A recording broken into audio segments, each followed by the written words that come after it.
Hello everyone students, बच्चों आज के लेक्चर में हम पढ़ेंगे एग्रीकल्चर फाइनेंस एंड कॉरपोरेशन। मतलब इस पार्ट में हम वो सारी चीज़ें कंप्लीट करने वाले हैं जो एग्जाम पॉइंट ऑफ व्यू से इंपॉर्टेंट है। वैसे तो एक पूरा एक सब्जेक्ट है जो सेमेस्टर कोर्स में agriculture finance and corporation, but यहाँ पर हम कुछ बेसिक चीज़ें की बात करेंगे जो एग्जाम में अक्सर पूछी जाती है।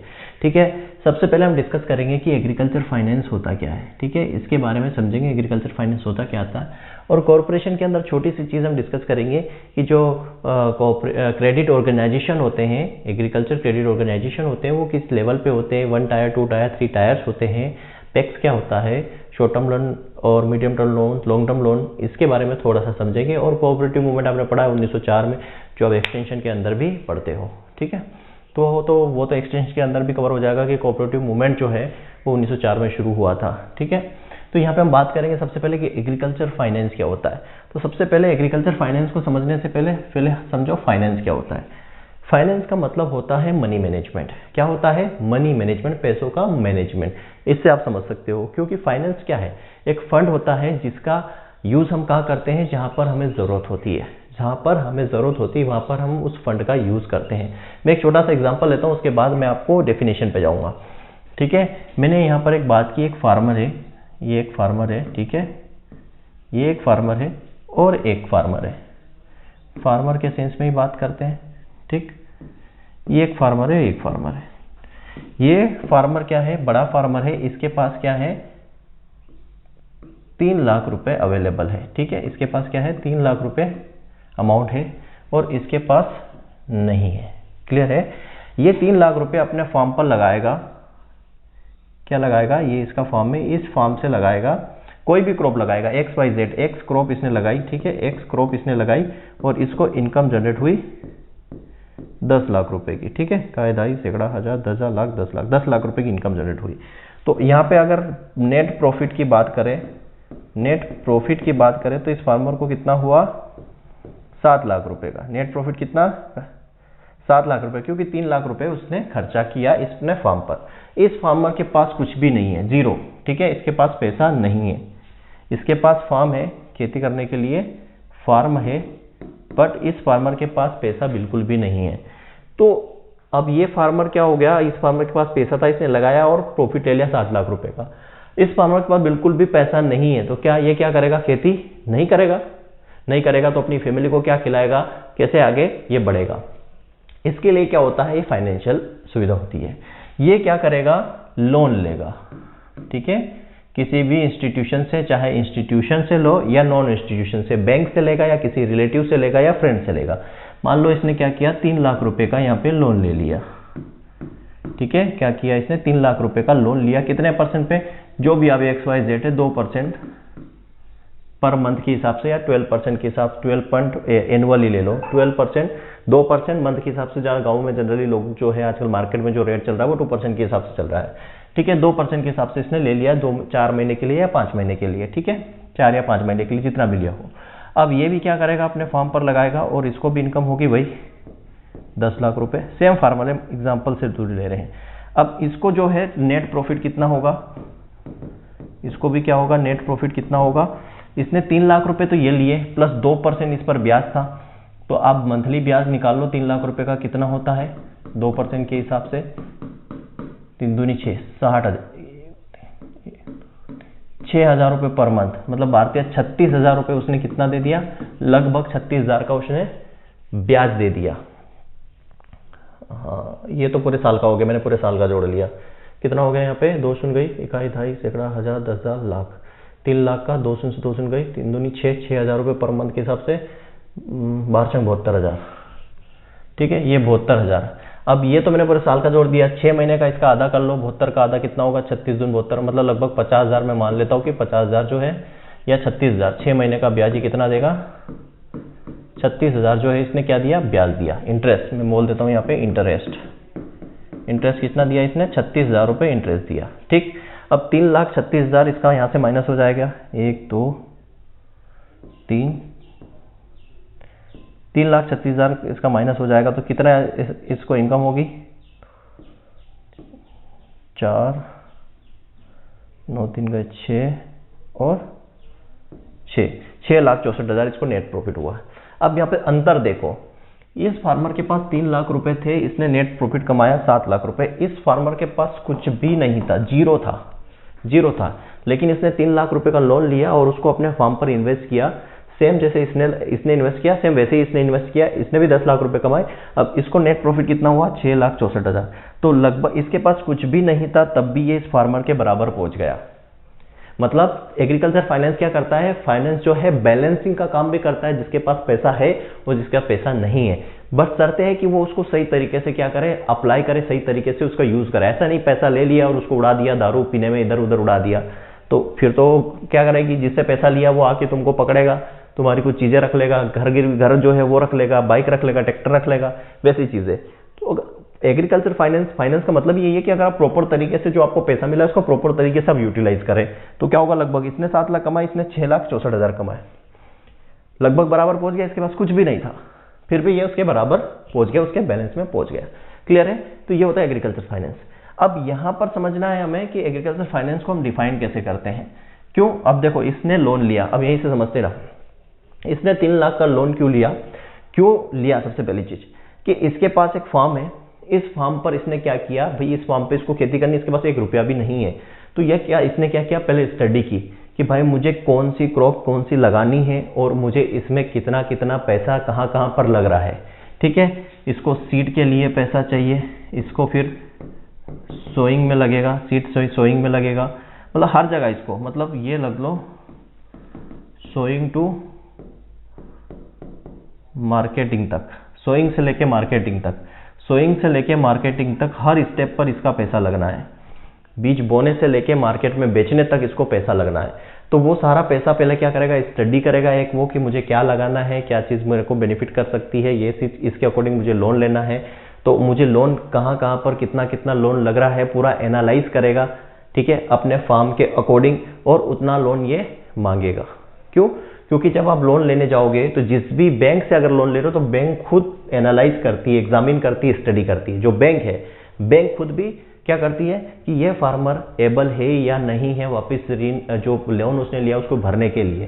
तो वो देखती है इसके पास फार्म कितना है, इसके पास रिसोर्सेस कितना है, इसके पास इक्विपमेंट है कि नहीं, इसके पास इरिगेशन है कि नहीं, ये पूरा एनालिसिस करती है बैंक भी, पूरा एग्जामिन करती है, पूरी स्टडी करती है, उसके बाद जो है लोन देती है। ठीक है, तो एग्रीकल्चर फाइनेंस को हम क्या बोल सकते हैं, agriculture finance means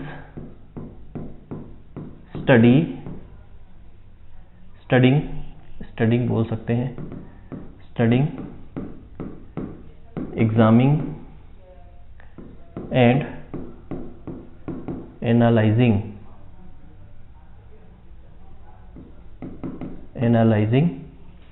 the financial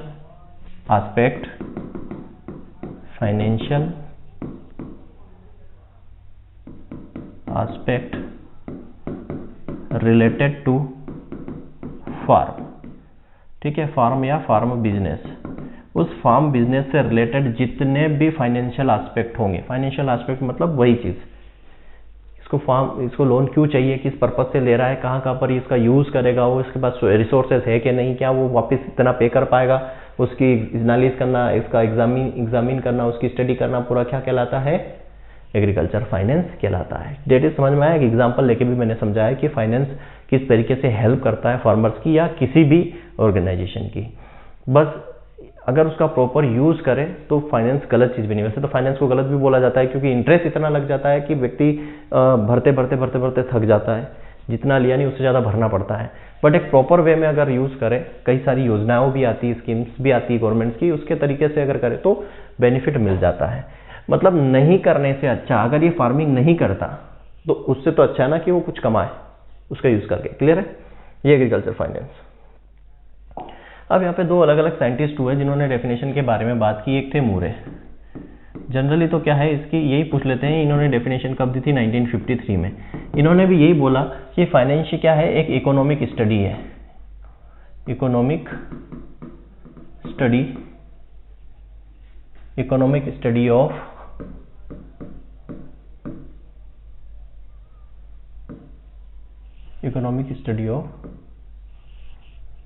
borrower, economic study of borrowing fund by farmer.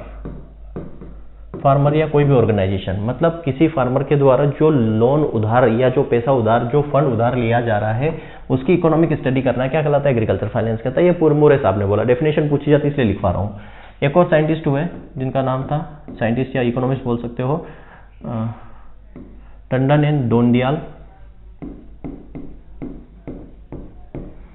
इन्होंने ये डेफिनेशन 1962 में दी। इन्होंने बोला कि जो एग्रीकल्चर फाइनेंस है, एग्रीकल्चर फाइनेंस है, ये क्या है? ब्रांच है, ब्रांच ऑफ एग्रीकल्चर इकोनॉमिक्स। इन्होंने बोला कि जो एग्रीकल्चर फाइनेंस है वो ब्रांच है एग्रीकल्चर इकोनॉमिक्स की। इसके अंदर क्या करता है? विच डील्स विथ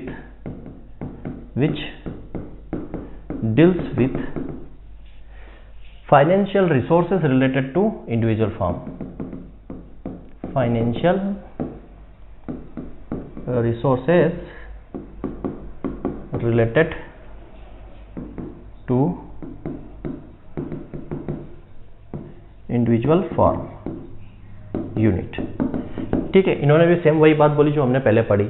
इन्होंने क्या बोला कि एक एग्रीकल्चर इकोनॉमिक्स की शाखा है जिसके अंदर फाइनेंशियल रिसोर्सेज, अब फाइनेंशियल रिसोर्सेज, फार्म पर रिसोर्सेज क्या क्या होते हैं? एक लैंड होता है, उसके बाद सीड, फर्टिलाइजर, इरिगेशन, जितने भी इनपुट हम लगाते हैं, ठीक है, वो सारे क्या है? इनपुट्स हैं। उसके लिए अपने फाइनेंस लेना है, मतलब वो लेने के लिए फाइनेंस लेना है, तो फाइनेंशियल रिसोर्सेज किससे रिलेटेड? किसी फार्म पे, फार्म से रिलेटेड किसी फार्म पे। मतलब अगर ये फार्म है, एक किसान है, उसका ये फार्म है, इस फार्म पर उसको क्या चाहिए? उसको सीड लगाना, उसको क्या करना है? प्रोडक्शन लेना है, तो सीड चाहिएगा, इरिगेशन चाहिएगा, उसको क्या फर्टिलाइजर चाहिएगा, केमिकल पेस्टिसाइड चाहिए, तो ये कैसे लेगा? वो फाइनेंस के थ्रू लेगा। तो जो फाइनेंशियल रिसोर्सेज हैं किसी इंडिविजुअल फॉर्म पे, उसके साथ डील करता है एग्रीकल्चर फाइनेंस। ठीक है, समझ गए बात को? तो ये दो डेफिनेशन इंपॉर्टेंट है, जनरली एग्जाम में पूछ ली जाती है, ये आपको याद रखना। अब बात करते हैं हम क्रेडिट की, कि क्रेडिट क्या होता है। ठीक है, क्रेडिट को सम टाइम्स लोन भी बोल देते हैं। ठीक है, क्रेडिट को कई बार लोन भी बोला जाता है। तो क्रेडिट क्या होता है समझना, समझाता हूं। ये है रामू, ठीक है, किसी का नाम हो तो बुरा मत मानना, और ये है श्यामू। ठीक है, एक रामू है, एक श्यामू है, इसके पास पैसा है। ठीक है, इसके पास जो है मान लो क्या है, ये 1 लाख रुपए है इसके पास, और इसके पास पैसा नहीं है। ये रामू से बोला, श्यामू रामू से बोला भाई मेरे को कुछ पैसा चाहिए। श्यामू जो है रामू से बोला भाई मेरे को कुछ पैसा चाहिए, उधार चाहिए, लोन चाहिए, या मुझे उधार दे दिया, लोन चाहिए, मतलब उधार लेना मतलब लोन ही है। तो रामू बोलेगा भाई तेरे को लोन क्यों चाहिए, तेरे को पैसा क्यों चाहिए, मुझे एक पर्पज बता, एक उद्देश्य बता। तो एक निश्चित उद्देश्य बता जिसके लिए तुझे पैसा चाहिए, है ना, और उस निश्चित उद्देश्य के लिए तुझे कितना पैसा चाहिए ये बोल। तो इसने बोला कि भाई मुझे क्या करना है, एक सर्टेन निश्चित पर उद्देश्य की बात की इसने, क्या की, एक निश्चित उद्देश्य बता, मतलब कोई पर्पज होना चाहिए, सर्टन पर्पज। लोन लेने के लिए क्या होना चाहिए, एक पर्पज होना चाहिए। तो इसने बोला भाई मेरे को खेती करने के लिए पैसा चाहिए, फार्मिंग के लिए चाहिए। किसने बोला, श्यामू ने। किसको बोला, रामू को, कि भाई मुझे एक सर्टेन पर्पज, उसने बोला भाई मुझे पैसा चाहिए। तो रामू ने पूछा क्यों चाहिए, भाई मुझे फार्मिंग करना है। तो एक सर्टेन पर्पज उसने बताया। अब उसने बताया कि तेरे को फार्मिंग करने के लिए कितना पैसा चाहिए, तो मतलब वो क्या चाह रहा है कि मुझे सर्टेन अमाउंट बता, एक अमाउंट बता, सर्टेन अमाउंट मतलब एक निश्चित मात्रा बता कि कितना तुझे पैसा चाहिए। तो इसने बोला भाई मेरे को 10,000 रुपये दे दे। ठीक है, 10,000 रुपये एक निश्चित अमाउंट उसने बोल दिया। इसने बोला चल ठीक है, मैं तेरे को सर्टेन अमाउंट मतलब 10,000 रुपये दूंगा, सर्टेन पर्पज मतलब खेती करने के लिए, पर सम कंडीशंस के साथ, सम कंडीशंस के साथ, मतलब कुछ निश्चित शर्तों के साथ, कुछ सम सर्टेन कंडीशंस। ठीक है, क्या बोला उसने कि सम सर्टेन कंडीशन के साथ मैं तेरे को पैसा दूंगा, लेकिन कुछ कंडीशन के साथ। इसने बोला मैं पैसा तेरे को दूंगा लेकिन कुछ सर्टेन कंडीशन। सर्टेन कंडीशन क्या, पहली बात तो मैं उस पर क्या लूंगा, सम इंटरेस्ट। मैं उस पर क्या लूंगा, इंटरेस्ट लूंगा, ब्याज लूंगा, प्लस तुझे वो रिपे करना है, ठीक है, क्या करना है, repay within a time, repay within a time, जो टाइम दिया जाएगा उस टाइम में तुझे रीपे करना है। ये रामू ने श्यामू को बोला। समझ में आया? यही क्रेडिट की पूरी डेफिनेशन है। आप भी लोग भी किसी से पैसा मांगते हो भाई दोस्त से कि भाई मुझे 1000 रुपये दे दे 1 महीने के लिए, 1 महीने बाद दे दूंगा, तो आपका दोस्त आपसे पूछता है कि भाई तेरे को 1000 रुपये क्यों चाहिए, पहले ये बता। तो आप उसको क्या बताते हो, अपना रीजन बताते हो, एक पर्पज बताते हो, भाई मुझे 1000 रुपये इसके लिए चाहिए। तो बोलता है चल ठीक है 1000 रुपये ले ले, कितना, एक निश्चित अमाउंट। तो बोलता है कुछ कंडीशंस रखता है कि देख भाई 1 महीने के अंदर देना पड़ेगा, प्लस मुझे क्या करना पड़ेगा, तू 100 रुपये एक्स्ट्रा देगा, मतलब ब्याज भी देगा 100 रुपये, ठीक है। तो यहाँ पर क्रेडिट की डेफिनेशन क्या निकल के आई, क्रेडिट मीन्स क्या होता है, सर्टेन अमाउंट ऑफ मनी, ठीक है, क्या, certain amount of money for certain purpose on certain conditions with some interest which can repay within a time, ठीक है, उसको बोलते हैं क्रेडिट। समझ में आ गया? क्रेडिट क्या है, किसी निश्चित उद्देश्य के, मतलब पैसों की एक निश्चित मात्रा निश्चित उद्देश्य के लिए कुछ शर्तों के साथ, शर्त क्या हो गई, जैसे ब्याज और समय पर जमा करना, उसको हम बोल देते हैं क्रेडिट। लिखना चाहो तो लिख लो, क्या हो जाएगा, credit means certain amount of money for certain purpose on certain condition. Certain condition क्या, sum with some interest, with some interest which can repay within a time, उसको हम क्रेडिट बोल देते हैं। ये जो मैंने आपको इससे समझाया क्लियर है, इसको हम बोल देते हैं क्रेडिट। समझ में आया कि क्रेडिट क्या है, लोन क्या है, पैसा क्या है, समझ में आ गया? ठीक है, ये आपकी लाइफ में जनरली होता रहता है। और क्रेडिट जो है क्या है, एक लैटिन वर्ड है।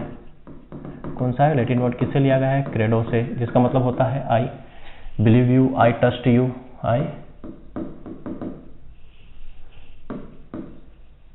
I believe you, I trust you, या based on confidence, based on trust ये काम करता है। क्लियर है ये क्रेडिट? क्रेडिट क्यों चाहिए, नीड क्यों है, थोड़ी सी समझ लीजिए क्रेडिट की नीड क्यों है। मैं अभी बता चुका हूँ हालांकि नीड क्यों है क्रेडिट की। पहली बात, फार्मर क्यों लेगा, बाइंग ऑफ सीड लेगा, फर्टिलाइजर लेगा, इरिगेशन के लिए लेगा या केमिकल के लिए लेगा, इसके लिए उसको चाहिए, ठीक है। और इम्प्लीमेंट के लिए बाइंग ऑफ इम्प्लीमेंट्स, ये तरीके हैं, ठीक है। इम्प्लीमेंट्स के लिए लेगा, पुराना लोन है उसको चुकाने के लिए लेगा, अपनी जो लैंड है, भूमि है, उसके सुधार के लिए लेगा, तो इसके लिए क्रेडिट की जरूरत पड़ती है। फार्मर लोन क्यों लेता है, लोन इसलिए लेता है कि भाई उसको फार्मिंग करनी है। क्यों लेगा, उसको सोइंग करना है तो सीड चाहिए, फर्टिलाइजर चाहिए, इरिगेशन चाहिए, हार्वेस्टिंग के लिए इम्प्लीमेंट चाहिए, टूल्स चाहिए, पुराना लोन है उसको चुकाना है, भूमि का सुधार करना है, इसके लिए क्या चाहिए, लोन चाहिए, ठीक है। तो ये नीड्स हो गई। नीड्स के बाद बात करते हैं क्लासिफिकेशन ऑफ लोन, ठीक है। क्लासिफिकेशन की बात करते हैं, क्लासिफिकेशन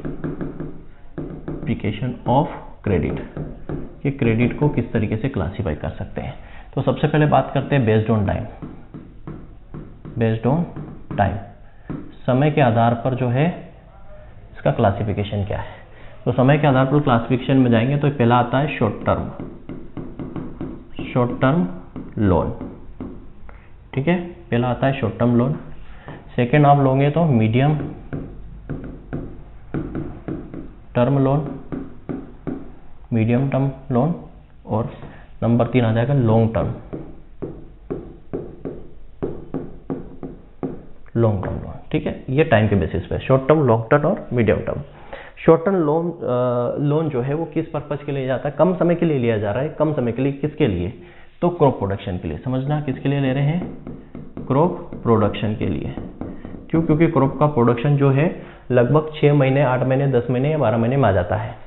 तो क्रॉप प्रोडक्शन के लिए लोन लिया जाता है, इसलिए इसको क्या बोलते हैं, क्रॉप लोन भी बोलते हैं। तीसरी चीज repaid time, repayment time, repaid time कितना होता है 6 से लेके 18 मंथ इसका रीपेड टाइम होता है, 6 से 18 महीने में इसको वापस करना रहता है। तो अब ये जो है क्रॉप लोन जो है क्रॉप प्रोडक्शन के लिए ले रहे हैं, तो ये जो टाइम है 6 से 18 ये वेरी करता है अकॉर्डिंग टू क्रॉप। जैसे मान लो आपने सोयाबीन की क्रॉप ली 4 महीने में आ जाएगा तो 4 महीने में आप पे कर दोगे, ठीक है। 8 महीने में कोई फसल आती है जैसे गन्ना, शुगर केन 12 महीने में भी आती है, 18 महीने में भी आती है, इसलिए 18 महीने तक लिया गया है। तो शुगर केन 18 महीने में आती है तो 18 महीने में आप कर सकते हो। अच्छाली गन्ना जिसको बोलते हैं साल भर में भी आता है, 12 महीने में 12 महीने में। तो क्रॉप की जो ड्यूरेशन है, क्रॉप के ड्यूरेशन के आधार पर जो ये टाइम है ये वेरी करता है, ठीक है। 4 महीने की क्रॉप है तो 4 महीने, 5 महीने की 5 महीने, 6 महीने, 8 महीने, 10 महीने, इस तरफ से वेरी करता है। क्रॉप प्रोडक्शन के लिए शॉर्ट टर्म लोन दिया जाता है, इसको क्रॉप लोन भी बोलते हैं। रीपेड टाइम 6 से 18 महीने का होता है और ये सेल्फ लिक्विडेटिंग नेचर का होता है। इसको सेल्फ लिक्विडेटिंग लोन भी कहते हैं, सेल्फ लिक्विडेटिंग लोन भी कहते हैं। सेल्फ लिक्विडेटिंग लोन का मतलब क्या होता है? ऐसा लोन जो जिससे ऐसा लोन जिसके कब दिया जाता है? जब उससे इमीडिएट इनकम जनरेट हो। समझा? सेल्फ लिक्विडेटिंग नेचर या सेल्फ लिक्विडेटिंग लोन का मतलब होता है ऐसा लोन जो कम समय में वापस पे कर दिया जाता है या जिससे इनकम इमीडिएट जनरेट हो जाती है। जैसे क्रॉप लोन, क्रॉप लोन मतलब आपने क्रॉप के लिए लोन लिया, किस पर्पज के लिए? सोइंग के लिए, वीडिंग के लिए, प्लांटिंग के लिए, इन सब चीज़ों के लिए, ठीक है। केमिकल के लिए, फर्टिलाइजर के लिए, इक्विपमेंट के लिए या इरिगेशन के लिए। तो 4 से 6 महीने में आपकी इनकम हो जाएगी और आपका लोन को पे कर सकते हो। 4 से 6 महीने या 6 से 18 महीने में आपकी इनकम आ जाएगी और आप इसको 6 से 18 महीने में पे कर सकते हो। तो इमीडिएट इनकम मतलब जल्दी इनकम जनरेट हो जाती है, इसलिए इसको सेल्फ लिक्विडेटिंग नेचर बोलते हैं, ठीक है। जल्दी इनकम होने की वजह से सेल्फ लिक्विडेटिंग नेचर बोलते हैं, ठीक। दूसरा मीडियम टर्म लोन की बात करें तो मीडियम टर्म लोन किस पर्पज के लिए दिया जाता है? ठीक है, किस पर्पज के लिए दिया जाता है? तो ये दिया जाता है परचेसिंग ऑफ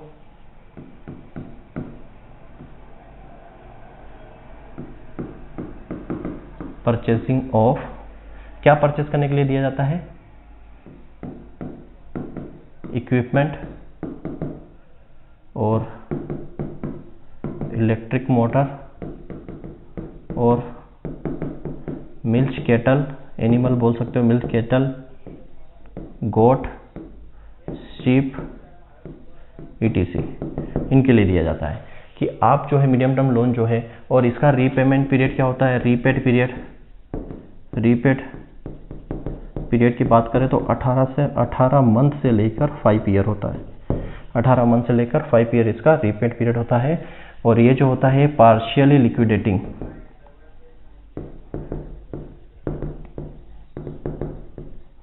लोन कहलाता है, ये पार्शियली लिक्विडेटिंग लोन कहलाता है। समझ में आई बात? कि अगर आपको इक्विपमेंट कोई खरीदना है, आपको इलेक्ट्रिक मोटर खरीदना है, आपको कोई गाय खरीदना है, बकरी खरीदना है, शिप खरीदना है, तो उसके लिए जो लोन मिलता है वो मीडियम टर्म लोन होता है। और short term long term loan ये किसके थ्रू दिया जाता है? केसीसी के थ्रू फार्मर्स लेता है, ठीक है। अब यहाँ पे आपको लग रहा होगा कि सर इसको पार्शियली लिक्विडेटिंग नेचर मतलब कि यहाँ पर थोड़े समय के बाद इनकम जनरेट होती है, यहाँ पे इमीडिएट इनकम हो जाती है। जैसे आपने क्रॉप ली, 4 महीने के अंदर आपको इनकम हो जाएगी, यहाँ पर आपको इमीडिएट इनकम जनरेट नहीं होगी। पार्शियली लिक्विडेटिंग नेचर का मतलब क्या होगा कि थोड़ा समय के बाद इनकम यहाँ पर आती है। आप बोलोगे सर केटल, आज हम काऊ लिया है तो इनकम तो उसी दिन से शुरू हो जाती है, लेकिन आपने ये जो काऊ लाए, काऊ के लिए लोन लिया आपने 1 लाख रुपए का, ठीक है। मान लो इस गाय को खरीदने के लिए आपने 1 लाख रुपए का लोन लिया। आप बोल रहे हो कि सर ये पार्शियली लिक्विडेटिंग नेचर कैसे हुआ? काऊ हम लाते हैं तो पहले ही दिन क्या हो जाती है? इनकम जनरेट हो जाती है। लेकिन मुझे यहाँ पर एक चीज़ बताना, क्या पहले ही दिन आपको 1 लाख रुपए मिल जाएंगे? नहीं मिलेगा ना। यहाँ पे क्या हो रहा है, 4 महीने के बाद आप फसल ले लेते हो और फसल से आपको इतनी इनकम जनरेट हो जाती है कि आप लोन पे कर सकते हो, ठीक है। इसलिए इमीडिएट बोलते हैं। यहाँ पे आपको इनकम पहले दिन तो जनरेट हो रही है, काऊ अपने गाय खरीद के लाए, लेकिन पहले दिन आपको कितनी होगी? 200 रुपये, 400 रुपये। क्या उसको आप पे कर सकते हो? नहीं कर सकते हो। तो ये जो है ना लंबे समय, लगभग साल, 1.5 साल के बाद आप पूरी इनकम ले पाते हो। आपने जो 1 लाख रुपए लगाए हैं, लोन भरा है, उसका इंटरेस्ट से कम 1 से 1.5 साल, 2 साल में आप उसको रिपे कर पाते हो। तो टाइम क्या है यहाँ पे? 18 महीने से 5 साल। तो 18 महीने से 5 साल के बीच में आपको पूरी इनकम जनरेट होती है, इसलिए इसको पार्शियली लिक्विडेटिंग नेचर बोलते हैं कि थोड़े टाइम लगता है इनकम को जनरेट होने में इसमें, ठीक है। लॉन्ग टर्म जो होता है नॉन लिक्विडेटिंग नेचर होता है, इसमें इनकम मतलब समझ लो कि बहुत लंबा समय लगता है। तो ये जो होता है ना, ये किसके लिए लिया जाता है? परमानेंट इंप्रूवमेंट के लिए, परमानेंट इंप्रूवमेंट ऑफ फार्म के परमानेंट इंप्रूवमेंट। जैसे कि हमें क्या करना है? लैंड का इंप्रूवमेंट करना है, लैंड का परमानेंट इंप्रूवमेंट ऑफ फार्म, जैसे इसका करना है, या फिर कंस्ट्रक्शन ऑफ बिल्डिंग बनानी है, तो इनसे तो कोई इनकम जनरेट होगी नहीं, है ना। कंस्ट्रक्शन ऑफ बिल्डिंग बनानी है, ये हो गया आपका। आपको क्या करना है, लेवलिंग करना है, लैंड को परमानेंट लेवलिंग करना है, ठीक है। रिक्लेमिनेशन करना है, रिक्लेमिनेशन ऑफ सॉइल को क्या करना है, सुधार करना है। आपको क्या करना है, परचेस करना है, परचेसिंग ऑफ ट्रैक्टर परचेस करना है, तो ये आपको टाइम लगता है, ठीक है। तो परचेसिंग ट्रैक्टर, तो इसका जो रीपेमेंट पीरियड होता है, ये लगभग होता है 5 साल से लेकर 20 साल या उससे भी ज़्यादा, या मोर देन 20 ईयर्स, ठीक है। तो इसलिए जो इसका जो इनकम है काफ़ी लंबे समय में इनकम जनरेट होती है, 5 साल 10 साल 20 साल में इनकम जनरेट होती है। जैसे मान लो आपने ओरचेट लगाया है, यहाँ पे ओरचेट भी आएगा लॉन्ग टर्म लोन में, ओरचेट लगाया तो ओरचेट 3-4 साल में आपको इनकम देना शुरू करता है, ठीक है। भूमि का सुधार करोगे, बिल्डिंग बनाओगे, कोई इनकम नहीं होगी, लेवलिंग करोगे, कोई इनकम नहीं होगी, सॉइल का सुधार करोगे, ठीक है। तो ये जो आता है लॉन्ग टर्म, किस में आता है, लोन के अंदर। अब इन दोनों को जोड़ दो, तो उसको इन्वेस्टमेंट लोन बोल देते हैं, ठीक है। अब बात करते हैं पर्पज के बेसिस पे, बेस्ड ऑन पर्पज। वैसे तो पहला वाला जो पढ़ा ना वही इंपॉर्टेंट है, पर फिर भी 2-3 और बता देता हूँ, बस नाम बताऊंगा। ये होता है पहला प्रोडक्शन लोन, इसको प्रोडक्शन लोन बोलते हैं, ठीक है। दूसरा होता है इन्वेस्टमेंट लोन, और तीसरा होता है मार्केटिंग लोन, और चौथा होता है कंजप्शन लोन।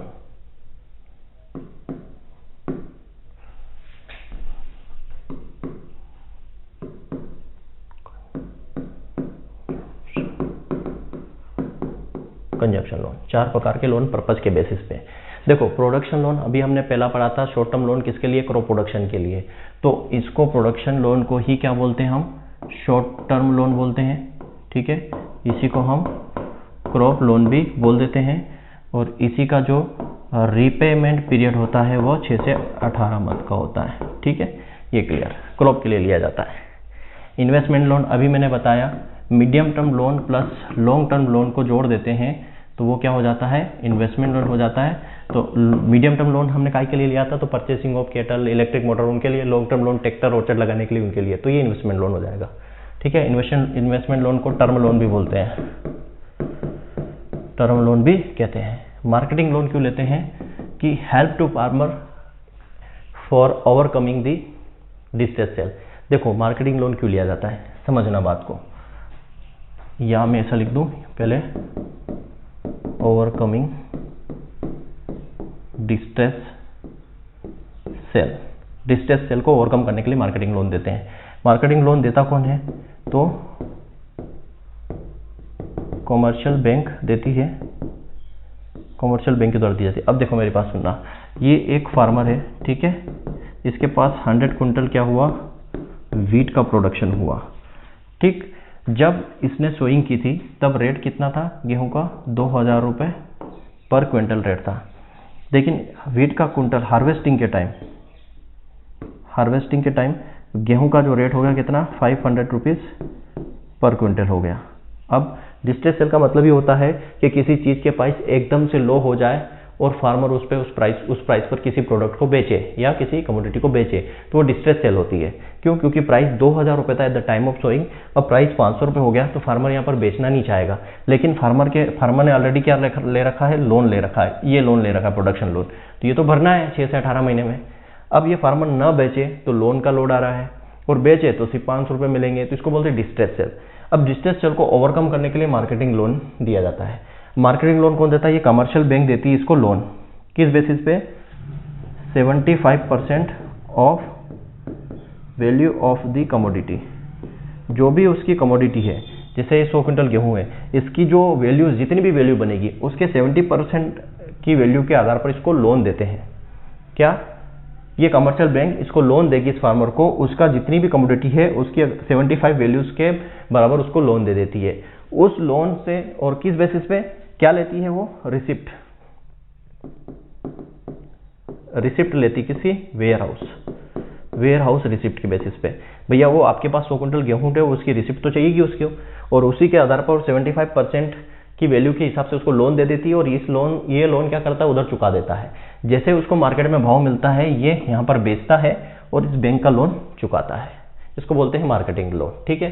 कंजप्शन लोन क्या होता है? कंजप्शन लोन जो होता है अनप्रोडक्टिव होता है, अनप्रोडक्टिव होता है। सीधी सी बात, आप खाने के लिए ले रहे हो तो उसका तो कोई प्रोडक्शन यूज नहीं होता है, बट इनडायरेक्टली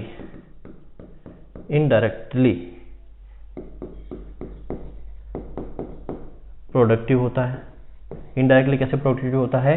क्योंकि वो इस लोन का कितना मिलता है, कंजप्शन लोन 5000 रुपीज मिलते हैं, उसको कहाँ लगाएगा वो? Use in production purpose. वो प्रोडक्शन में यूज करेगा, मिला उसको कंजप्शन के लिए, लेकिन वो लगाएगा कहाँ पे? प्रोडक्शन में। तो वहां पर उसको प्रोडक्टिव मिलेगी, प्रोडक्शन मिलेगा, और वो लोन को चुकाएगा। और इस पर ब्याज कितना लगता है? इंटरेस्ट लगता है 11%। याद रखना, 11% इंटरेस्ट लगता है। 5000 रुपये मिलता है। कंजप्शन लोन अनप्रोडक्टिव होता है, लेकिन इनडायरेक्टली वो प्रोडक्टिव होता है, वो फार्मर उसको प्रोडक्शन में यूज करता है। मान लो मैं कंजप्शन लोन बैंक के थ्रू मिलता है, हर एक व्यक्ति को, इंडिविजुअल व्यक्ति को 5000 रुपये मिलते हैं कंजप्शन लोन। तो क्या हमने कंजप्शन लोन लिया तो उसको खा पी के खत्म कर देंगे? उसको भरना भी तो पड़ता है। उसका रीपे पीरियड से होता है, रीपे टाइम जो होता है लगभग 2.5 साल होता है, 2.5 ईयर, या 5 क्रॉप सीजन बोल सकते हो, 2.5 साल होता है। तो मैं उसको 5000 रुपये लिया कंजप्शन के लिए और खा गया, तो अनप्रोडक्टिव हुआ, उसका कोई इस्तेमाल नहीं है। अब मुझे भरना है 2.5 साल में, कहीं भी ला के भरूंगा, लेकिन मैंने वो कंजप्शन के नाम पे ले लिया, मिलता है तो मैंने ले लिया, और उसको कहाँ लगाया? उसको मैंने इन्वेस्ट किया, उसको प्रोडक्शन में यूज किया, और वहां से मुझे प्रोडक्शन मिला, उसमें से मैंने 5000 वापस जमा कर दिए 11% ब्याज के थ्रू साथ में, और बाकी मैंने यूज कर लिया। That is consumption loan. Consumption loan का मतलब ही है कि वो मिलता है 5000 रुपये इंडिविजुअल को 11% के ब्याज पर उसको कंजप्शन के लिए ना यूज करके उसको प्रोडक्शन में यूज कर लिया जाता है फार्मर के द्वारा, इसलिए वो प्रोडक्टिव हो जाता है इनडायरेक्टली। ठीक है। बेस्ड ऑन सिक्योरिटी बात कर लेते हैं। बेस्ड ऑन सिक्योरिटी के बेस पे क्लासिफिकेशन। जस्ट नाम सुनिए, क्योंकि जो इंपॉर्टेंट था वो सारी चीज हमने कर ली है। अब यहाँ पे सिक्योरिटी के बेस पे पहला होता है सिक्योर लोन। ठीक है, पहला होता है सिक्योर लोन। ठीक। दूसरा होता है हाइपोथेटिकल।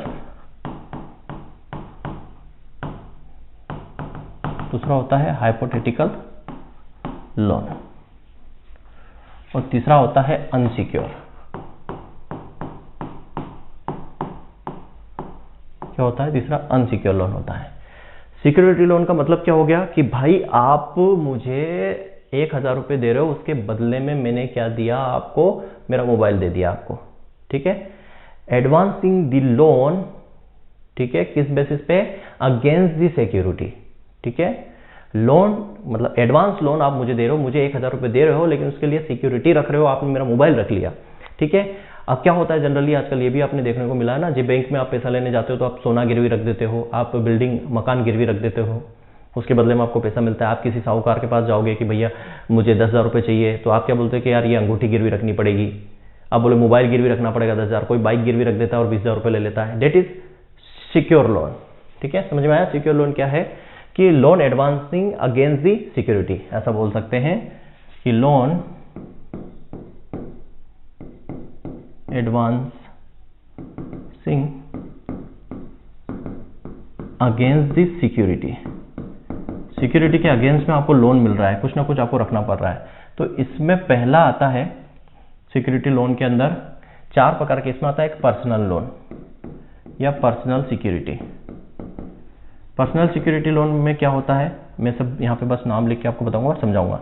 पर्सनल सिक्योरिटी का मतलब होता है कि जैसे मैं आपसे लोन ले रहा हूँ, पर्सनली मैं लोन आपसे ले रहा हूँ, तो मैं खुद क्या करूंगा? गारंटी लूंगा प्रोमिशनरी नोट पे बेस पे। प्रोमिशनरी नोट पे कुछ लिखा पड़ी होगी आप और हमारे बीच पे, स्टाम्प पेपर पे लिखा जाएगा कि भैया आपने मुझे 10,000 रुपये दिए हैं, ये 1 महीने के अंदर मैं आपको दे दूंगा, इसकी मैं गारंटी देता हूं, और अगर मैं ऐसा नहीं कर पाता हूं तो आप मेरी जमीन अपने नाम कर लीजिएगा या ये कर लीजिएगा। ये पर्सनल बेसिस पे, इसको पर्सनल बोलते हैं। मतलब कि मैं खुद जो ले रहा है पैसा, मैं ले रहा हूं आपसे पैसा, तो मैं खुद ही गारंटी दूंगा आपको। जो सेल्फ गारंटेड लोन होता है वो पर्सनल सिक्योरिटी लोन होता है। ठीक है। दूसरा जो होता है इसमें आता है कोलेटरल लोन। ठीक है, कोलेटरल लोन। अब कोलेटरल लोन का मतलब क्या होता है कोलेटरल लोन का मतलब होता है कि जो भी आपकी मूवेबल प्रॉपर्टीज होती है, ठीक है, जो भी आपकी मूवेबल प्रॉपर्टीज होती है वो आप सिक्योरिटी पर रख रहे हो और लोन आपको दिया जा रहा है। अब मूवेबल प्रॉपर्टीज में क्या आ जाएगा, कोई आपकी मशीनरी हो गई, ठीक है, कोई आपकी मशीनरी हो गई जो मूवेबल है, वो प्रॉपर्टीज आप रख सकते हो। आपने ट्रैक्टर गिरवी रख दिया, ठीक है, आपने ट्रैक्टर गिरवी रख दिया, आपने कोई मशीनरी गिरवी रख दी, तो ये मूवेबल प्रॉपर्टी, वो गिरवी रख के अगर आपने बैंक से लोन उठाया है तो वो कोलेटरल लोन होता है, ठीक है। तीसरा आता है, एक होता है चैटल लोन, कोलेटरल सिक्योरिटी बोल सकते हैं, कोलेटरल सिक्योरिटी। एक होता है चैटल लोन। चैटल लोन का मतलब होता है इसमें भी आप मूवेबल प्रॉपर्टीज गिरवी रखते हो। मूवेबल प्रॉपर्टीज यहाँ पे बोलते हैं, मूवेबल प्रॉपर्टीज में क्या आ जाता है, सोने जवाहरात, यूटेंसिल, बर्तन आ जाते हैं। जैसे चांदी के बर्तन आ गए, आपका सोने आ गया, गोल्ड आ गया, चांदी के बर्तन आ गए, सोने के बर्तन आ गए, जो प्रेस्टिजियस चीज होती है उसको आपने गिरवी रखा और आपने लोन लिया, उसको चैटल लोन बोलते हैं, ठीक है। सोना गिरवी रख के लिया या चांदी के बर्तन गिरवी रख के लिए, चांदी गिरवी रख के आपने लोन लिया तो उसको चैटल लोन बोलते हैं, ठीक। चौथा इसके अंदर होता है मॉर्टगेज लोन। मॉर्टगेज लोन के अंदर क्या होता है, जो इमूवेबल प्रॉपर्टी होती है, जो अचल संपत्ति आपकी होती है। अचल संपत्ति में क्या आता है, आपका आता है जमीन, आपकी आती है बिल्डिंग। तो आपने घर गिरवी रख दिया, आपने जमीन गिरवी रख दी और उसके बिहाफ पर आपने क्या लिया है, लोन लिया है, तो वो मॉर्टगेज लोन के अंदर आता है। हम सिक्योरिटी में पढ़ रहे, पर्सनल सिक्योरिटी मतलब आपने खुद ने गारंटी ले ली। कोलेटरल मतलब आपने क्या किया, आपकी कोई मशीनरी है, टूल्स है, ट्रैक्टर से जो मूवेबल है उनको आपने गिरवी रख दिया। चैटल लोन मतलब आपने सोने जवाहरात गिरवी रख दिए। मॉर्टगेज मतलब आपने जमीन और बिल्डिंग अगर गिरवी रखी तो वो मॉर्टगेज लोन के अंदर आता है। तो ये सिक्योरिटी लोन के अंदर इतनी सारी चीजें। हाइपोथेटिकल लोन मतलब क्या होता है, एक मिनट, चलिए। हाइपोथेटिकल लोन मतलब क्या होता है, हाइपोथेटिकल लोन का मतलब होता है कि अगर मान लो ये एक फार्मर है, ये कोई भी एक व्यक्ति है, इसने क्या किया, बैंक से 5 लाख रुपए का लोन लिया, ठीक है, और क्या खरीदा, ट्रैक्टर खरीदा।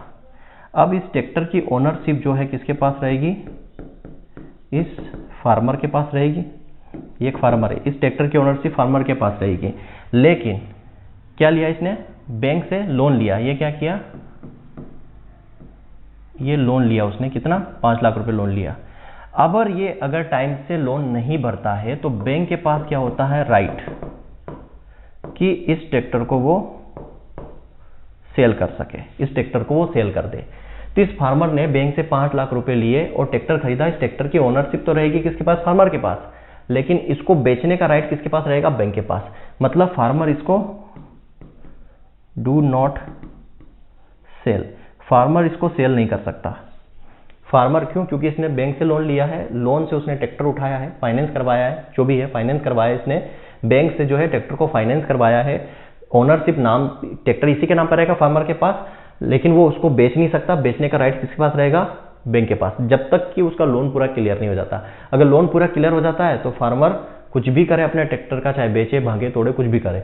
लेकिन जब तक फाइनेंस क्लियर नहीं होगा तो राइट किसके पास रहेगा, बैंक के पास रहेगा, या उस फाइनेंशियल एजेंसी के पास रहेगा जिससे उसने ट्रैक्टर को फाइनेंस करवाया है, कि वो उसके पास, अगर ये फार्मर नहीं भरता है अपनी किस्तें तो वो जो फाइनेंसिंग एजेंसी है या बैंक है उस ट्रैक्टर को नीलाम कर सकती है और अपना पैसा ले सकती है, ठीक है। इसको बोलते हैं हाइपोथेटिकल लोन। ये दो प्रकार का होता है, एक होता है की लोन और एक होता है ओपन लोन। की लोन क्या है, जो मैंने बताया है ये की लोन है। और ओपन लोन का मतलब होता है कि यहाँ पर ओनरशिप फार्मर के पास नहीं रहेगी, बस इतना है कि ये तो उसने फाइनेंस करवाया है, ओनरशिप फार्मर के पास नहीं रहेगी, ओनरशिप किसी और के पास है। जैसे कि मान लो ये मैं एक जिसे मैं हूँ, ठीक है, ये मैं हूँ, मैंने इस फार्मर को क्या किया, ट्रैक्टर दिलवाया 5 लाख रुपए का, ठीक है, बैंक के थ्रू, ठीक, बैंक के थ्रू मैंने दिलवाया है या फिर मैंने दिलवाया है। अब इस ट्रैक्टर का मालिक जो है, ओनरशिप मेरे पास है, लेकिन ट्रैक्टर किसके पास है, इस बंदे के पास। अगर ये नहीं भरता है तो मैं क्या करूंगा, इसकी ओनरशिप या इसका ट्रैक्टर जो है मैं रख लूंगा या मैं बेच दूंगा, ऐसी चीज है। तो यहाँ पर ओनरशिप नहीं रहती। ओपन लोन में ये रहता है कि फार्मर के पास ओनरशिप नहीं रहती। अनसिक्योर लोन, वही अनसिक्योर लोन क्या होता है, बेस्ड ऑन ट्रस्ट। सीधी सी बात क्या होता है, ये based on trust between borrower and lender. Lender मतलब उधार देने वाला। तो ये ट्रस्ट पर होता है कि भैया आप और हमारी म्यूचुअल अंडरस्टैंडिंग है, मैं आप पे भरोसा करता हूँ, आपने मेरे को 1000 रुपये दिए, मैं 1 महीने बाद आपको दे दूंगा, कोई लिखा पढ़ी नहीं, कोई कुछ भी नहीं, कोई सिक्योरिटी नहीं, बोले 1000 1 महीने के बाद मैं भाग गया, मैंने आपको दिए नहीं, तो अनसिक्योर लोन है, सिर्फ ट्रस्ट पर या कॉन्फिडेंस पर बेस्ड होता है। ठीक है, अब बेस्ड ऑन लेंडर, उधार देने वाले के बेसिस पे, एक होता है इंस्टीट्यूशनल और एक होता है नॉन इंस्टीट्यूशनल। ठीक है, एक संस्थागत होता है और एक गैर संस्थागत क्रेडिट होता है। संस्थागत मतलब अगर आप लोन ले रहे हो किससे, कोऑपरेटिव बैंक से ले रहे हो या कॉमर्शियल बैंक से ले रहे हो तो ये इंस्टीट्यूशनल हो जाएगा। ठीक है, नॉन कोऑपरेटिव मतलब आप लोन ले रहे हो किस पे, किसके थ्रू, या आप ले रहे हो किससे, एग्रीकल्चर मनी लेंडर से, एग्रीकल्चर मनी लेंडर से ले रहे हो, मतलब आपको कोई जमींदार है उससे ले रहे हो, मनी लेंडर से ले रहे हो, किसी ट्रेडर से ले रहे हो, व्यापारी से ले रहे हो, आप रिलेटिव से ले रहे हो या फ्रेंड से ले रहे हो। ये जो आता है नॉन इंस्टीट्यूशन में आता है। और इंस्टीट्यूशन में मतलब कि आप किसी कोऑपरेटिव बैंक से ले रहे हो, कमर्शियल बैंक से ले रहे हो, किसी इंस्टीट्यूट्स के थ्रू ले रहे हो, तो ये इसके थ्रू आता है। ठीक है, अब यहाँ एक चीज़ और समझ लेना कि जो क्रॉप लोन होता है वो डायरेक्ट लोन होता है। क्या होता है, डायरेक्ट लोन होता है। और जो फर्टिलाइजर आप लेते हो वो इनडायरेक्ट लोन में आता है। बस इतना समझ लो। ठीक है, तो ये पूरा क्रेडिट हमने पढ़ा। अब यहाँ पे एक चीज़ और मैं आप बता देता हूँ, क्या, एग्रीकल्चर क्रेडिट ऑर्गेनाइजेशन, थोड़ा फास्ट चल रहे पर जरूरी भी है। ठीक है, एग्रीकल्चर क्रेडिट ऑर्गेनाइजेशन की बात करूँ तो दो तरीके से इसको क्लासिफिकेशन, एक शॉर्ट टर्म लोन और मीडियम टर्म लोन, ये आता है इसके अंदर। और इसमें एक आता है लॉन्ग टर्म लोन। या ऑर्गेनाइजेशन की बात करेंगे तो जो शॉर्ट टर्म लोन और मीडियम टर्म लोन है ये कितने टायर पर होता है, ये 3 टायर पर होता है, 3 टायर इसके अंदर होते हैं। ठीक है, और जो लॉन्ग टर्म लोन होता है वो 2 टायर होता है। क्वेश्चन यहीं से पूछा जाता है, ये 2 टायर होता है। अब 3 टायर में यहाँ पर क्या है, देखो, फर्स्ट टायर, सेकंड टायर और 3 टायर। फर्स्ट टायर में मतलब यहाँ आ जाएगा state cooperative bank. State cooperative bank किस लेवल पर, ये होती है स्टेट लेवल पर। ठीक है, फिर डिस्ट्रिक्ट कोऑपरेटिव सेंट्रल बैंक, ये कहाँ रहेगी, तो ये डिस्ट्रिक्ट लेवल पर। ठीक है, फिर आ जाएगा आपका प्राइमरी एग्रीकल्चर कोऑपरेटिव सोसाइटीज, जिसको क्या बोलते हैं, पैक्स, ये होती है विलेज लेवल पर। ठीक है, तो ये 3 टायर पर होती है। जो मतलब क्या है इसका, मतलब यह है कि शॉर्ट टर्म और मीडियम टर्म लोन जो है वो कौन कौन सी जो है बैंक आपको देती है या किस लेवल पर देती है। तो अगर आप ग्रामीण लेवल पर जो लोन लेना चाह रहे हो, शॉर्ट टर्म और मीडियम टर्म, शॉर्ट टर्म और मीडियम टर्म लोन आप ग्रामीण लेवल पर लेना चाह रहे हो तो कौन देगा आपको, प्राइमरी एग्रीकल्चर कोऑपरेटिव सोसाइटी देगी। डिस्ट्रिक्ट लेवल पर लेने जाओगे तो डिस्ट्रिक्ट कोऑपरेटिव सेंट्रल बैंक देगी। स्टेट लेवल पर लेने जाओगे तो स्टेट कोऑपरेटिव बैंक आपको देगी। मतलब शॉर्ट टर्म और मीडियम टर्म लोन देने वाली जो संस्थाएं हैं वो 3 टायर पे, मतलब 3 लेवल पर है। स्टेट लेवल पर भी है, डिस्ट्रिक्ट लेवल पर भी है और विलेज लेवल पर भी है। तो ये पूछा जाता है कि शॉर्ट टर्म और मीडियम टर्म लोन जो है कितने टायर पर मिलता है, 3 टायर पर मिलता है। ये 3 टायर हो गए। यहाँ पे 2 टायर की बात करते हैं। लॉन्ग टर्म 2 ही टायर मिलता है। एक होता है central land development bank, central loan development bank की बात करते हैं। सेंट्रल लैंड डेवलपमेंट बैंक जो होती है ये स्टेट लेवल पर, कहाँ होती है, स्टेट लेवल पर। और ये सबसे पहले फर्स्ट की बात करूँ, first central land development bank की बात करूँ फर्स्ट, तो ये 1929 में कहाँ खोली गई थी, मद्रास में। ठीक है, दूसरी अगर मैं बात करूँ, दूसरा आता है अपना प्राइमरी लैंड डेवलपमेंट बैंक। दूसरा आएगा प्राइमरी लैंड डेवलपमेंट बैंक, ये कहाँ रहेगी? तालुका लेवल पर। कहाँ रहेगी? ये तालुका लेवल पर।